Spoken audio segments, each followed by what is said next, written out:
Комиссияның екінші отырысын ашық деп жариялаймын.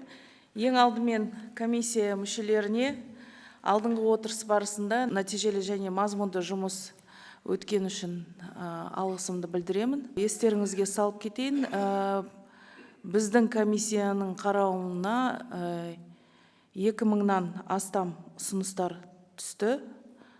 Бұл тек жұмыс топтың ұсыныстары ғана емес, және де азаматтардың ұсыныстары. Сонымен қатар бірінші отырыста қазіргі Конституциялық комиссия мүшелерінің пікірі де тыңдалды. Олардың барлығы қоғамда кеңен қолдау тапты деп айтсам артық болмайды.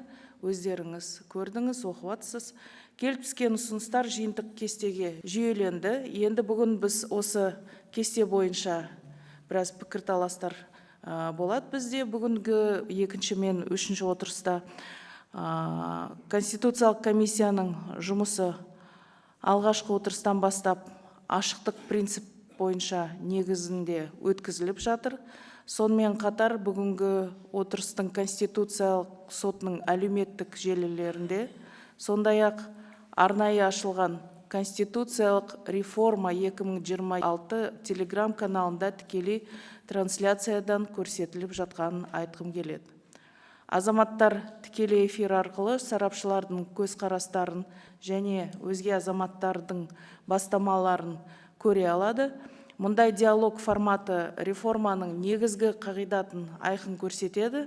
Ол туралы мемлекет басшысы бірнеше рет конституциялық реформа ең алдымен халық мүддесі үшін және оның тікелей қатысуымен жүзеге асырылады деп атап өткен болатын.